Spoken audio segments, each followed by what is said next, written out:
भगवान श्री कृष्ण जी के अनन्य भक्तों को आज इस ज्ञान साधना में मैं अनंत सादर प्रणाम करते हुए अपनी सेवा प्रस्तुत करता हूँ।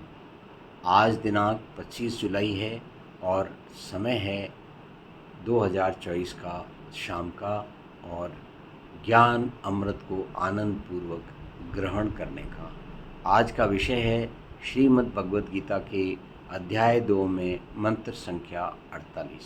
आओ हम अपने आज का प्रकरण प्रारंभ करें हरि नाम के जप के साथ।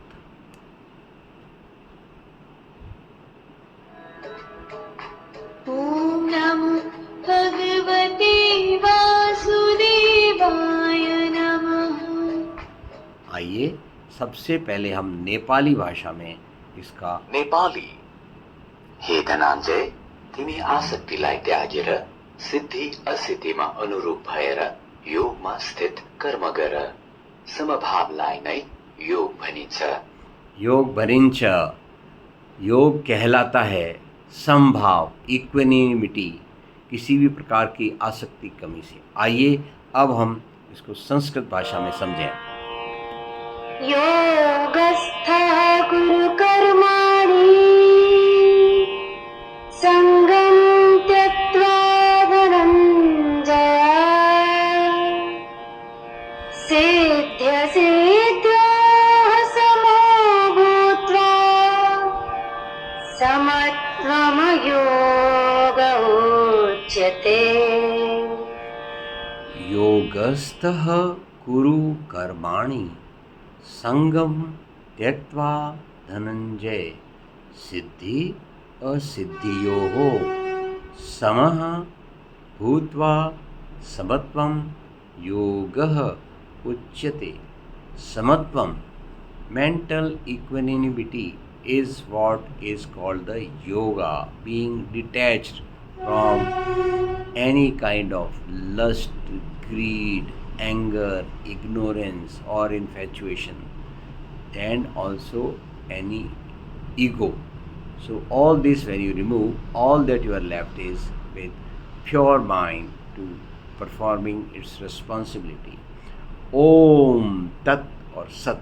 In Sanatan religion, these three words give you the complete process of doing duty without attachment. When we say the word Om, it implies that we have dedicated our efforts hereinafter to God Almighty. Then we say Tat. Tat means we are at the moment performing every action as if it belongs and to be done for Him, the Almighty Bhagwan Shri Krishna Ji. And the Sat. Sat means whatever is the result, be it in our fear, be it against us, be it causing us happiness or unhappiness, causing us loss or profit. Whatever is the equanimity, we always say this is the true outcome. Please connect this mantra 48 with mantra 38 of Srimad Bhagavad Gita, same chapter number 2, and you will find that every time it has been highly emphasized that let's not get attached. Okay, now in Nepali, let's understand it once again. Nepali. हे धनञ्जय, तिमी आसक्तिलाई त्यागेर सिद्धि असिद्धिमा अनुरूप भएर योगमा स्थित कर्म गर। समभावलाई नै योग भनिन्छ। आइए अब हम इसकी हिंदी में विस्तृत जानकारी ले रहे हैं। यहाँ भगवान कृष्ण एक महत्वपूर्ण संदेश को सरल भाषा में अर्जुन को समझा रहे हैं। इस ज्ञान को समझकर बिरले लोग ही इसे अपने जीवन में उतार पाते हैं और बाकी बद्ध अवस्था में रह जाते हैं। भगवान द्वारा दिया ज्ञान मुक्ति की ओर ले जाता है, जबकि इसके विपरीत चलने वाले लोग मुक्ति से दूर हो जाते हैं। श्री कृष्ण साफ साफ शब्दों में सखा अर्जुन को कहते हैं कि हे धनंजय, तुम बिना जीत हार की चिंता के बस युद्ध करो। किसी भी चीज के प्रति आसक्ति यानी लगाव मनुष्य को उसके कर्म से दूर ले जाता है, जो वास्तव में उसे पूर्ण करना चाहिए था। परिणाम की चिंता करके भी बहुत बार व्यक्ति अपने कदम पीछे कर लेता है।